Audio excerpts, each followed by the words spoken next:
ಬರುವಂಥ ದಿನಗಳಲ್ಲಿ ಮುಂದಿನ ದಿನಗಳಲ್ಲಿ ಬಿ ಫಾರಂ ಸಮೇತವಾಗಿ ನಿಮಗೆ ಕೊಡೋದು ಅನ್ನೋ ಮಾತನ್ನು ಕೂಡ ಆ ಒಂದು ಭರವಸೆ ಕೂಡ ಕೊಟ್ಟಿದ್ದಾರೆ. ಸರ್, ಏನು ಈಗ ಕಾಂಗ್ರೆಸ್ನಲ್ಲಿ ನಿಮಗೆ ಏನು ಅಮಾನತ್ ಅನ್ನೋದು ಶಾಶ್ವತ ಅಲ್ಲ, ಪುನಃ ರಾಜೇಗೌಡರು ಕಾಂಗ್ರೆಸ್ ಪಕ್ಷದಲ್ಲೇ ತೊಡಗಿಸ್ಕೊಳ್ತಾರೆ, ಅಲ್ಲಿ ತನಕ ವೆಯ್ಟ್ ಮಾಡಬೇಕು ಅಂತ ಹೇಳ್ತಾ ಇದ್ರು. ಯಾವ ಹಂತಕ್ಕೆ ಬಂತು ಸರ್ ಇನ್ನು ಮುಖಂಡರೆಲ್ಲ? ಈಗ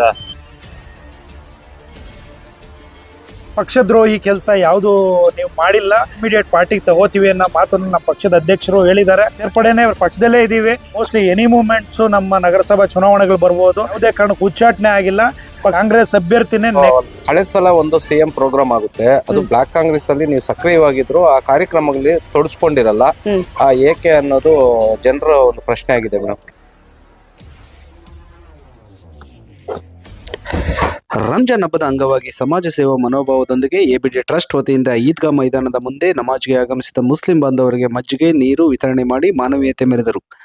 ಎಬಿಡಿ ಟ್ರಸ್ಟ್ ಅಧ್ಯಕ್ಷ ರಾಜುಗೌಡ ಅವರ ನೇತೃತ್ವದಲ್ಲಿ ನಡೆದ ಈ ಸೇವಾ ಕಾರ್ಯ ಮುಸ್ಲಿಂ ಸಮುದಾಯದವರಿಗೆ ಹಬ್ಬದ ದಿನದಲ್ಲಿ ಹೆಚ್ಚಿನ ಅನುಕೂಲ ಒದಗಿಸಿತು. ನಗರಕ್ಕೆ ಆಗಮಿಸಿದ ರಾಜುಗೌಡ ಹಾಗೂ ಸಹನಾ ರಾಜುಗೌಡ ಅವರು ಮುಸ್ಲಿಂ ಬಾಂಧವರ ಮನೆಗಳಿಗೆ ಭೇಟಿ ನೀಡಿ ರಂಜಾನ್ ಹಬ್ಬದ ಶುಭಾಶಯಗಳನ್ನು ಕೋರಿದರು. ಹಬ್ಬದ ಸಂಭ್ರಮದಲ್ಲಿ ಹೊಸ ಬಟ್ಟೆ ಧರಿಸಿ ಸಂಭ್ರಮಿಸುತ್ತಿದ್ದ ಜನರಿಗೆ ಅವರು ಆರೈಕೆಗಳನ್ನು ತಿಳಿಸಿ ಎಲ್ಲರಿಗೂ ಶಾಂತಿ ಸಮೃದ್ಧಿ ಲಭಿಸಲಿ ಎಂದು ಆಶಿಸಿದರು. ಈ ಸಂದರ್ಭದಲ್ಲಿ ಮಾತನಾಡಿದ ಅವರು, ಸಮಸ್ತ ಮುಸ್ಲಿಂ ಬಾಂಧವರಿಗೆ ರಂಜಾನ್ ಹಬ್ಬದ ಶುಭಾಶಯಗಳು, ದೇವರ ಕೃಪೆಯಿಂದ ಎಲ್ಲರಿಗೂ ಒಳ್ಳೆಯದಾಗಲಿ ಎಂದು ಮುಂದುವರೆದು ಮಾತನಾಡಿ, ವಸತಿ ಸಚಿವ ಜಮೀರ್ ಅಹ್ಮದ್ ಅವರು ಶಿಡ್ಲಘಟ್ಟದ ಅಭಿವೃದ್ಧಿಗೆ ಇನ್ನಷ್ಟು ಒತ್ತು ನೀಡಲಾಗುವುದು ಎಂದು ಭರವಸೆ ನೀಡಿದ್ದಾರೆ. ವಿಶೇಷವಾಗಿ ಶಿಡ್ಲಘಟ್ಟದ ಮೇಲೆ ಅವರಿಗೆ ಅಪಾರವಾದ ಪ್ರೀತಿ ಇದೆ. ಇನ್ನೇನು ಕೆಲವೇ ದಿನಗಳಲ್ಲಿ ಕಾಂಗ್ರೆಸ್ ಪಕ್ಷದಲ್ಲಿ ಅಮಾನತನ್ನು ರಿವೋಕ್ ಮಾಡಿ ಪುನಃ ವಾಪಸ್ ಕರೆದುಕೊಳ್ಳುತ್ತಾರೆ. ಸಕ್ರಿಯವಾಗಿ ಕೆಲಸ ಮಾಡಲು ತಿಳಿಸಿದ್ದಾರೆ. ಮುಂಬರುವ ವಿಧಾನಸಭಾ ಚುನಾವಣೆಯಲ್ಲಿ ನನಗೆ ಬಿ ಫಾರಂ ಕೊಡುವ ಭರವಸೆ ಇದೆ ಎಂದು ಹೇಳಿದರು. ಈ ಸಂದರ್ಭದಲ್ಲಿ ಬ್ಲಾಕ್ ಕಾಂಗ್ರೆಸ್ ಅಧ್ಯಕ್ಷ ಸಹನಾ ರಾಜೀವ್ಗೌಡ ಸೇರಿದಂತೆ ಕಾಂಗ್ರೆಸ್ ಮುಖಂಡರು ಹಾಗೂ ಕಾರ್ಯಕರ್ತರು ಉಪಸ್ಥಿತರಿದ್ದರು. ವರದಿ ಗುರುಮಣಗು ಮೈತ್ರಿ ಲೋಕೇಶ್, ಕನ್ನಡ ಮೈತ್ರಿ, ಶಿಡ್ಲಘಟ್ಟ. ಎಲ್ರಿಗೂ ಯುಗಾದಿ ಹಾಗೂ ರಂಜಾನ್ ಹಬ್ಬದ ಶುಭಾಶಯಗಳು. ಇವತ್ತು ರಂಜಾನ್ ಹಬ್ಬ, ಎಲ್ಲರೂ ಈಗಾಗಲೇ ಹಬ್ಬಕ್ಕೆ ಹೋಗಿ ಮಸೀದಿಗೆ ಹೋಗಿ ಎಲ್ಲರೂ ನಮಸ್ಕಾರ ಮಾಡಿ ಇವತ್ತೆಲ್ಲರೂ ಬಂದು ಹಬ್ಬದಲ್ಲಿ ಪ್ರತಿಯೊಂದು ಮನೆಯಲ್ಲೂ ಕೂಡ ಇರೋಂಥವ್ರು ಹೊಸ ಬಟ್ಟೆ ತೊಟ್ಟು ಹಬ್ಬನ ಸಂಭ್ರಮ ಸಡಗರದಿಂದ ಆಚರಣೆ ಮಾಡ್ತಾ ಇದ್ದಾರೆ. ರಂಜಾನ್ ಹಬ್ಬ ಪ್ರತಿಯೊಬ್ಬರಿಗೂ ಆ ಭಗವಂತ ಒಳ್ಳೇದು ಮಾಡಲಿ. ಎಲ್ಲ ಸುಮಾರು ಜನ ಎಲ್ಲ ನಮ್ಮಲ್ಲಿ ರೀಲರ್ಸು, ಕೂಲಿ ಕಾರ್ಮಿಕರು ಎಲ್ಲರೂ ಕೂಡ ಇವತ್ತು ಹಬ್ಬನ ಆಚರಣೆ ಮಾಡ್ತಿರ್ತಾರೆ. ಮಸೀದಿಗೆ ಹೋಗಿ ಆ ಭಗವಂತಲ್ಲಿ ಕೇಳ್ಕೊಳ್ತಾರೆ, ಭಗವಂತ ಏನಿದೀವೋ ಅದರ 10 ಪಟ್ಟು 100 ಪಟ್ಟು ನಾವು ಹೆಚ್ಚಾಗಿ ಆರ್ಥಿಕವಾಗಿ ಸದೃಢವಾಗಿರಲಿ, ನಮ್ಮ ಕುಟುಂಬ ಆರ್ಥಿಕವಾಗಿ ಸದೃಢವಾಗಿರಲಿ, ಸಂತೋಷದಿಂದ ಇರಲಿ ಅಂತ ಕೇಳ್ಕೊಂಡಿರ್ತಾರೆ. ಆ ಭಗವಂತ ನಾನು ಕೂಡ ಕೇಳ್ಕೊಳ್ತಿದ್ದೀನಿ. ಸಮಸ್ತ ನಮ್ಮ ಶಿಡ್ಲಘಟ್ಟ ವಿಧಾನಸಭಾ ಕ್ಷೇತ್ರದಾದ್ಯಂತ ಎಲ್ಲ ಮುಸ್ಲಿಂ ಬಾಂಧವರು ಇವತ್ತು ಏನು ಹಬ್ಬ ಆಚರಣೆ ಮಾಡಿದ್ದಾರೆ, ಅವ್ರಿಗೆ ಸುಖ, ಸಂತೋಷ, ನೆಮ್ಮದಿ, ಆರೋಗ್ಯ, ಒಳ್ಳೆಯ ಬಿಸ್ನೆಸ್ಸು ಕೊಟ್ಟು ಎಲ್ಲ ಓದ್ತಾ ಇರೋಂಥ ಎಲ್ಲ ವಿದ್ಯಾರ್ಥಿಗಳಿಗೂ ಕೂಡ ಒಳ್ಳೆಯ ಉದ್ಯೋಗಾವಕಾಶಗಳು ಕೂಡ ದೊರಕಲಿ ಅನ್ನೋ ಮಾತನ್ನು ಒಂದು ಸಂದರ್ಭದಲ್ಲಿ ಕೇಳ್ಕೊಳ್ತಾ, ಎಲ್ಲ ಯಾರೆಲ್ಲ ನಮ್ಮ ಹಿಂದೂಗಳು ಕೂಡ ಯಾರೆಲ್ಲ ಈ ಯುಗಾದಿ ಹಬ್ಬನ ನಿನ್ನೆ ಮೊನ್ನೆ 3 ದಿನದಿಂದ ಆಚರಣೆ ಮಾಡ್ತಿದ್ದಾರೆ ಅವ್ರಿಗೂ ಎಲ್ರಿಗೂ ನಾನು ಶುಭಾಶಯ ಹೇಳೋಕ್ಕೆ ಇಷ್ಟಪಡ್ತೀನಿ. ಎಲ್ಲರೂ ಕೂಡ ಆರ್ಥಿಕವಾಗಿ ಸದೃಢವಾಗಿರಲಿ. ಎಲ್ಲ ರೀಲರ್ಸ್ ಇರ್ಬೋದು, ಬಿಸ್ನೆಸ್ಸಲ್ಲಿ ಎಲ್ಲ ವ್ಯಾಪಾರಸ್ಥರು ಇರ್ಬೋದು, ರೈತರುಗಳಿರ್ಬೋದು, ಎಲ್ರಿಗೂ ಕೂಡ ಭಗವಂತ ಮತ್ತಷ್ಟು ಶಕ್ತಿ ಕೊಡಲಿ ಅನ್ನೋ ಮಾತನ್ನು ಈ ಒಂದು ಸಂದರ್ಭದಲ್ಲಿ ಹೇಳ್ತಿದ್ದೀನಿ. ಎಲ್ಲರೂ ಒಳ್ಳೆಯದಾಗಲಿ. ಧನ್ಯವಾದ. ಸರ್, ಏನು ಕಳೆದ ಸಲ ನೀವು ಜಮೀರ್ ಅಹ್ಮದ್ ಅವ್ರ ಹತ್ರ ಹೋದಾಗ ಮುಸ್ಲಿಮ್ರ ಇಲ್ಲಿ ಏನು ಅವರ ಆರ್ಥಿಕ ಸ್ಥಿತಿಗತಿಗಳು, ಸಾಮಾಜಿಕ ಸ್ಥಿತಿಗತಿಗಳ ಬಗ್ಗೆ ಎಲ್ಲ ವಿವರಣೆ ಕೊಟ್ಟಿರ್ತೀರಿ. ಅದೇನಾದ್ರೂ ನಿಮ್ಮ ಹತ್ರ ಮತ್ತೆ ಡಿಸ್ಕಸ್ ಏನಾದ್ರು ಆಯ್ತಾ ಸರ್? ಇಲ್ಲಿ ನಮ್ಮ ಜಮೀರಣ್ಣಗೆ ವಿಶೇಷವಾಗಿ ಶಿಡ್ಲಘಟ್ಟ ಅಂದರೆ ವಿಶೇಷವಾದ ಒಂದು ಕಾಳಜಿ ಇದೆ. ಕಳೆದ ಬಾರಿ ಕೂಡ ನಾನು ಹೇಳಿದ್ದೆ, ಅವರು ಶಿಡ್ಲಘಟ್ಟ ವಿಚಾರದಲ್ಲಿ ಅಲ್ಲಿ 1000 ಜನ ಇದ್ದರೂ ಕೂಡ ಶಿಡ್ಲಘಟ್ಟದವ್ರು ಯಾರಾದರೂ ಬಂದಿದ್ದಾರೆ, ಏನೋ ಸಮಸ್ಯೆ ಇದೆ ಅಂದರೆ ಕರೆದು ಇಮಿಡಿಯೇಟ್ ಮಾತಾಡ್ತಾರೆ. ಅದರಲ್ಲಿ ವಿಶೇಷವಾಗಿ ರಾಜುಗೌಡ ಬಂದಿದ್ದಾರೆ, ಶಿಡ್ಲಘಟ್ಟ ರಾಜುಗೌಡಕ್ಕೂ ಬುಲಾವ್ ಅಂತ ಅಂದರೆ ಇದರಲ್ಲಿ ಕರೆದು ಪಾಪ ವಿಶೇಷವಾಗಿ ಏನೇ ಕೆಲಸ ಕಾರ್ಯಗಳಿದ್ರು ಕೂಡ ಅಟೆಂಡ್ ಮಾಡ್ತಿದ್ದಾರೆ. ಮತ್ತು ಈಗ ಒಂದಷ್ಟು ಇಲ್ಲಿ ಮುಸ್ಲಿಂ ಕಾಲೋನಿಗಳಲ್ಲಿ ಎಲ್ಲೆಲ್ಲಿ ಕೆಲಸ ಕಾರ್ಯಗಳಾಗಬೇಕು ಅವಕ್ಕೆಲ್ಲವನ್ನು ಕೂಡ ನಾನು ಒಂದಷ್ಟು ಗ್ರಾಂಟ್ಸು ಕೂಡ ಕೊಡ್ತೀನಿ ಅನ್ನೋ ಮಾತನ್ನು ಹೇಳಿದ್ದಾರೆ. ಈಗಾಗಲೇ ಖಂಡಿತವಾಗೂ ರೋಡ್ಗಳನ್ನೆಲ್ಲ ಒಂದು ಸರ್ವೆ ಕೂಡ ಮಾಡೋಕ್ಕೆ ಹೇಳಿದ್ದಾರೆ. ಅದಕ್ಕೊಂದಷ್ಟು ಅಮೌಂಟು ಕೂಡ ರಿಲೀಸ್ ಮಾಡ್ತಾ ಇದ್ದಾರೆ. ಇಲ್ಲಿ ಮನೆಗಳದ್ದು ಅಷ್ಟೇ ಏನು ಕೆಲಸ ಕಾರ್ಯಗಳು ಸ್ಥಗಿತವಾಗಿತ್ತು ಅವನ್ನೂ ಕೂಡ ಪ್ರಾರಂಭ ಮಾಡಬೇಕು ಅಂತಲೂ ಹೇಳಿದ್ದಾರೆ. ಖಂಡಿತವಾಗ್ಲೂ ಹೇಳ್ತಿದ್ದೀನಿ, ನಮ್ಗೆ ವಿಶೇಷವಾಗಿ ನಮ್ಮ 224 ಕಾನ್ಸ್ಟಿಟ್ಯೂನ್ಸಿಗಳ ಪೈಕಿ ಇವತ್ತು ಶಿಡ್ಲಘಟ್ಟಕ್ಕೆ ವಿಶೇಷವಾದ ಒಂದು ಕಾಳಜಿ ಇದೆ ಅವ್ರಿಗೆ. ಖಂಡಿತವಾಗ್ಲೂ ನಮ್ಗೆ ಸಹಾಯ ಮಾಡ್ತಾರೆ. ಮುಂದಿನ ದಿನಗಳಲ್ಲಿ ನಮ್ಗಿನ್ನೂ ಒಂದು ಒಳ್ಳೆ ಅಭಿವೃದ್ಧಿ ಕಾರ್ಯಗಳಾಗ್ತವೆ ಅನ್ನೋ ಒಂದು ನಂಬಿಕೆ ಇದೆ. ಸರ್, ಏನು ಈಗ ಕಾಂಗ್ರೆಸ್ನಲ್ಲಿ ನಿಮಗೆ ಏನು ಅಮಾನತ್ ಅನ್ನೋದು ಶಾಶ್ವತ ಅಲ್ಲ, ಪುನಃ ರಾಜೇಗೌಡರು ಕಾಂಗ್ರೆಸ್ ಪಕ್ಷದಲ್ಲೇ ತೊಡಗಿಸ್ಕೊಳ್ತಾರೆ, ಅಲ್ಲಿ ತನಕ ವೆಯ್ಟ್ ಮಾಡಬೇಕು ಅಂತ ಹೇಳ್ತಾ ಇದ್ರು. ಯಾವ ಹಂತಕ್ಕೆ ಬಂತು ಸರ್ ಇನ್ನು ಮುಖಂಡರೆಲ್ಲ?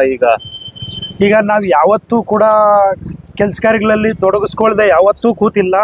ಪಕ್ಷದಿಂದ ಒಂದು ಏನೋ ಆ ವಿಚಾರಗಳು ಇದಾದಾಗ ಒಂದು ಆ ಸಂದರ್ಭ ಬಂದಾಗ ಪಕ್ಷದಿಂದ ಸದ್ಯದಲ್ಲಿ ಅಂತ ಟೆಂಪರವರಿ ಒಂದು ಅಮಾನತಲ್ಲಿ ಇಟ್ಟಿದ್ರು. ನಾವು ನಮ್ಮ ಪಕ್ಷದ ಅಧ್ಯಕ್ಷಗಳನ್ನ ಭೇಟಿಯಾಗಿ ಮತ್ತು ಜಮೀರಣ್ಣವ್ರನ್ನೂ ಭೇಟಿಯಾಗಿ ಸಿದ್ದರಾಮಣ್ಣವ್ರನ್ನೂ ಭೇಟಿಯಾಗಿ ವಿಚಾರಗಳನ್ನ ಗೊತ್ತಿರಲಿಲ್ಲ, ಇಲ್ಲಿ ಏನಾಗಿತ್ತು ಏನು ಅನ್ನೋದನ್ನು ಕೂಲಂಕುಷವಾಗಿ ನಾವು ತಿಳಿಸಿ ಹೇಳಿದ್ದೀವಿ. ಹಾಗಾಗಿ ಇದು ಯಾವುದೇ ಪಕ್ಷದ್ರೋಹಿ ಕೆಲಸ ಯಾವುದು ನೀವು ಮಾಡಿಲ್ಲ, ಹಿಂದೆನೂ ಮಾಡಿಲ್ಲ, ಮುಂದೆನೂ ಮಾಡೋಂಥವ್ರು ಅಲ್ಲ ನೀವು. ಯಾಕಂದರೆ ಯಾವುದೇ ಒಂದು ಪಕ್ಷ ಕಷ್ಟಕಾಲದಲ್ಲಿದ್ದಂಥ ಸಂದರ್ಭದಲ್ಲಿ ಶಿಡ್ಲಘಟ್ಟದಿಂದ ಎಲ್ಲ ನಮ್ಮ ಕಾರ್ಯಕರ್ತರು ಮುಖಂಡರುಗಳನ್ನ ಸುಮಾರು 200 ಬಸ್ಸುಗಳಲ್ಲಿ ಎಲ್ಲ ನಮ್ಮ ಕಾಂಗ್ರೆಸ್ ಕಾರ್ಯಕ್ರಮಗಳಿಗೆ ಕರ್ಕೊಂಬಂದು ನೀವು ಕಾರ್ಯಕ್ರಮಗಳನ್ನ ಯಶಸ್ವಿ ಮಾಡಿಸಿದ್ದೀರಿ. ನಮಗೂ ಕೂಡ ಗೊತ್ತಿದೆ, ನಿಮ್ಮದು ಇಮ್ಮಿಡಿಯೇಟ್ ಸಸ್ಪೆನ್ಷನ್ ರಿವೋಕ್ ಮಾಡಿ ಇಮ್ಮಿಡಿಯೇಟ್ ಪಾರ್ಟಿಗೆ ತಗೋತೀವಿ ಅನ್ನೋ ಮಾತನ್ನು ನಮ್ಮ ಪಕ್ಷದ ಅಧ್ಯಕ್ಷರು ಹೇಳಿದ್ದಾರೆ. ಅದನ್ನು ಇಮ್ಮಿಡಿಯೇಟ್ ಒಂದು ಯಾರು ಕನ್ಸರ್ನ್ಡ್ ಅಥಾರಿಟಿ ಇದೆ ಅವ್ರಿಗೆ ಲೆಟ್ರು ಕೂಡ ಬರೆದಿದ್ದಾರೆ. ಇಮ್ಮಿಡಿಯೇಟ್ ಎನಿ ಮೂಮೆಂಟ್ ಅದನ್ನು ನಮಗೆ ರಿವೋಕ್ ಮಾಡಿ ಪಕ್ಷಕ್ಕೆ ಮತ್ತೆ ಸೇರ್ಪಡೆ ಮಾಡ್ಕೊಳ್ಳೋಂಥ 100% ಹೇಳಿದ್ದಾರೆ. ಸೇರ್ಪಡೆನೇ ಪಕ್ಷದಲ್ಲೇ ಇದ್ದೀವಿ. ಆ ಒಂದು ಏನು ರಿವೋಕ್ ಮಾಡಬೇಕು ಅದನ್ನು ಖಂಡಿತವಾಗ್ಲೂ ಆದಷ್ಟು ಬೇಗನೆ ಮಾಡಿಕೊಡ್ತೀನಿ ಅನ್ನೋ ಮಾತು ಹೇಳಿದ್ದಾರೆ. ಅಷ್ಟಲ್ಲದೆ ನನಗೆ ಹೇಳಿದ್ದಾರೆ, ಈಗ ಶಿಡ್ಲಘಟ್ಟ ನಗರದಲ್ಲಿ ಈಗಾಗಲೇ ಮೋಸ್ಟ್ಲಿ ಎನಿ ಮೂಮೆಂಟ್ಸು ನಮ್ಮ ನಗರಸಭಾ ಚುನಾವಣೆಗಳು ಬರ್ಬೋದು. ಅದಕ್ಕೋಸ್ಕರ ಕೌನ್ಸಿಲರ್ ಎಲೆಕ್ಷನ್ಗಳಿರೋದ್ರಿಂದ ನೀವು ಈಗಾಗಲೇ ಹೋಗಿ ಕೆಲಸ ಮಾಡಿ. ನೀವು ಪಕ್ಷದಲ್ಲಿ ಯಾವುದೇ ಕಾರಣಕ್ಕೂ ಉಚ್ಚಾಟನೆ ಆಗಿಲ್ಲ, ಪಕ್ಷದಲ್ಲಿ ಟೆಂಪರವರಿ ಸಸ್ಪೆನ್ಷನ್ ಆಗಿದ್ದೀರಿ. ಆದರೂ ಕೂಡ ಅದನ್ನು ನಾವು ತೊಗೊತಾ ಇದ್ದೀವಿ. ನೀವು ಕಾಂಗ್ರೆಸ್ ಅಭ್ಯರ್ಥಿನೇ, ನೆಕ್ಸ್ಟು ಚುನಾವಣೆ ಬರೋ ತನಕನೂ ಕಾಂಗ್ರೆಸ್ನ ಅಭ್ಯರ್ಥಿ ನೀವು ಹೋಗಿ ಕೆಲಸ ಮಾಡಿ ಅನ್ನೋ ಮಾತನ್ನು ಕೂಡ ನಮ್ಮ ಪಕ್ಷದ ಅಧ್ಯಕ್ಷರು ಹೇಳಿದ್ದಾರೆ. ಬರುವಂಥ ದಿನಗಳಲ್ಲಿ, ಮುಂದಿನ ದಿನಗಳಲ್ಲಿ ಬಿ ಫಾರಂ ಸಮೇತವಾಗಿ ನಿಮಗೆ ಕೊಡೋದು ಅನ್ನೋ ಮಾತನ್ನು ಕೂಡ ಆ ಒಂದು ಭರವಸೆ ಕೂಡ ಕೊಟ್ಟಿದ್ದಾರೆ. ಹಂಗಾಗಿ ಯಾವುದೇ ಥರದ ನಮಗೆ ಒಂದು ಸಂಶಯನೇ ಬೇಡ.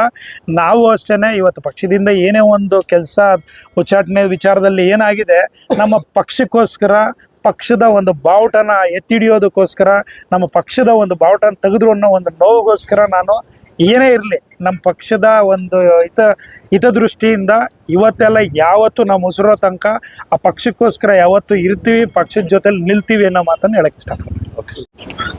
ಎಲ್ರಿಗೂ ನಮಸ್ಕಾರ. ಎಲ್ಲರಿಗೂ ಯುಗಾದಿ ಹಾಗೂ ರಂಜಾನ್ ಹಬ್ಬದ ಆರ್ಥಿಕ ಶುಭಾಶಯಗಳು. ಸರ್ವೇ ಜನ ಸುಖಿನೋ ಭವಂತು ಅಂತ ಪ್ರತಿಯೊಬ್ಬರಿಗೂ, ಮನುಕುಲದಲ್ಲಿರುವಂಥ ಎಲ್ಲರಿಗೂ ಒಳ್ಳೇದಾಗಲಿ, ಆ ಭಗವಂತ ಅಲ್ಲ ಎಲ್ರಿಗೂ ಒಳ್ಳೇದಾಗಲಿ ಅನ್ನೋದನ್ನ ಕೇಳ್ಕೊತಾ ಇದ್ದೀನಿ. ಇವತ್ತು ವಿಶೇಷವಾಗಿ ರಂಜಾನ್ ಹಬ್ಬ ಇದ್ದಂಥ ಸಂದರ್ಭದಲ್ಲಿ ರಾಜೀವ್ ಗೌಡ್ರು ಅವರ ವೈಯಕ್ತಿಕ ಇದು ABD ಟ್ರಸ್ಟ್ ವತಿಯಿಂದ ನಮ್ಮ ಮುಸಲ್ಮಾನ್ ಬಾಂಧವರಿಗೆ ನಮಾಜ್ ಮಾಡುವಂಥ ಸಂದರ್ಭದಲ್ಲಿ ನೀರುಗಳು ಹಾಗೂ ಮಜ್ಜಿಗೆ ಪ್ಯಾಕೆಟ್ ವಿತರಣೆಯನ್ನು ಮಾಡಿದ್ದಾರೆ. ಅವರಿಗೆ ವಿಶೇಷವಾದಂಥ ಒಂದು ಕಾಳಜಿ ಇದೆ ಸಮಾಜದ ಬಗ್ಗೆ. ಅವ್ರು ಇದೇ ರೀತಿಯಾಗಿ ಸಮಾಜಮುಖಿ ಕೆಲಸಗಳನ್ನು ಮಾಡ್ತಾ ಎಲ್ಲರಿಗೂ ಒಳ್ಳೇದು ಮಾಡಲಿ, ರಾಜೀವ್ ಗೌಡ್ರಿಗೂ ಒಳ್ಳೇದಾಗಲಿ ಅನ್ನೋದನ್ನ ಈ ಸಂದರ್ಭದಲ್ಲಿ ಹೇಳ್ತೀನಿ. ಮೇಡಮ್, ಇದು ಕಳೆದ ಸಲ ಒಂದು CM ಪ್ರೋಗ್ರಾಮ್ ಆಗುತ್ತೆ, ಅದು ಬ್ಲಾಕ್ ಕಾಂಗ್ರೆಸ್ ಅಲ್ಲಿ ನೀವು ಸಕ್ರಿಯವಾಗಿದ್ರು, ಆ ಕಾರ್ಯಕ್ರಮಗಳಲ್ಲಿ ತೊಡಸ್ಕೊಂಡಿರಲ್ಲ, ಏಕೆ ಅನ್ನೋದು ಜನರ ಒಂದು ಪ್ರಶ್ನೆ ಆಗಿದೆ ಮೇಡಮ್. ಅದ್ರ ಬಗ್ಗೆ ನಾವು ಆಲ್ರೆಡಿ KPCC ಅವ್ರಿಗೆ ಮಾಹಿತಿಯನ್ನ ರವಾನೆ ಮಾಡಿದ್ದೀವಿ. ಅದ್ರ ಬಗ್ಗೆ ಬಹಿರಂಗವಾಗಿ ಮಾತಾಡುವಂಥ ಸಂದರ್ಭ ಬಂದಾಗ ಖಂಡಿತ ನಾವು ಮಾತಾಡ್ತೀವಿ. ಯಾಕಂದ್ರೆ ಅದು KPCC ಅವರಿಗೆ ಮೊದಲು ವಿಷಯ ಮುಟ್ಟಿಸ್ಬೇಕಾಗಿದೆ. ಅಲ್ಲಿಂದ ನಮ್ಗೊಂದು ಕ್ಲಿಯರೆನ್ಸ್ ಅಂತ ಬರ್ಬೇಕು. ಅದು ಬಂದಾದ್ಮೇಲೆ ನಾನು ಬಹಿರಂಗವಾಗಿ ಅದ್ರ ಬಗ್ಗೆ ಮಾತಾಡ್ತೀನಿ. ಯಾಕೆ ಆ ಕಾರ್ಯಕ್ರಮಕ್ಕೆ ನಾವು ಬರೋಕ್ಕಾಗಲಿಲ್ಲ ಅಥವಾ ಏನಾಯ್ತು ಅನ್ನೋದನ್ನ ಮತ್ತೊಮ್ಮೆ ನಾನು ಮಾಧ್ಯಮ ಮಿತ್ರರಿಗೆ ಹೇಳ್ತೀನಿ ಅದ್ರ ಬಗ್ಗೆ. ಮತ್ತೆ ಮೇಡಮ್, ಇನ್ನೊಂದು 101 ಸಾಮೂಹಿಕ ಮದುವೆಗಳು ಮಾಡಿಸಿ ಅಂತ ಹೇಳಿದ್ದಾರೆ. ಜನರು ನಮಗೂ ಕೇಳ್ತಾ ಇದ್ದಾರೆ, ನಾವು ಒಂದು ರಿಜಿಸ್ಟರ್ ಮಾಡಿಸ್ಕೊಳ್ಬೇಕು, ಯಾವಾಗ ಏನು ಅಂತ. ರಿಜಿಸ್ಟರ್ ಮಾಡೋದಕ್ಕೆ ನೀವು ಶುರು ಮಾಡ್ಕೋಬಹುದು. ಯಾಕಂದ್ರೆ ಇದೇನೋ ಒಂದು ಘಟನೆ ಆಯ್ತು, ಅದರಿಂದ ಅವ್ರ ಬರ್ತಡೇ ಸಂದರ್ಭದಲ್ಲಿ ಮಾಡಬೇಕು ಅಂದ್ಕೊಂಡಿದ್ವಿ, ಅದು ಮಾಡ್ಲಿಕ್ಕೆ ಆಗ್ಲಿಲ್ಲ. ಸೊ ಮುಂಬರೋ ದಿನಗಳಲ್ಲಿ ಖಂಡಿತವಾಗ್ಲೂ ಈ ವರ್ಷದೊಳ್ಳೆ ಮಾಡಬೇಕು ಅಂತ ಇದೆ, ಒಳ್ಳೆ ಟೈಮ್ ಅಂತ ನೋಡ್ಬಿಟ್ಟು ಒಂದು ಅದ್ದೂರಿಯಾದಂಥ ಒಂದು ಕಾರ್ಯಕ್ರಮವನ್ನ ಮಾಡಬೇಕು, ಎಲ್ಲರಿಗೂ ಅನುಕೂಲ ಆಗೋ ರೀತಿಯಲ್ಲಿ ಮಾಡಬೇಕು ಅನ್ನೋದು ನಮ್ಮ ಮನಸ್ಸಲ್ಲಿದೆ. ಖಂಡಿತ ನಾವು ಮಾಡ್ತೀವಿ ಅದನ್ನ. Thank you.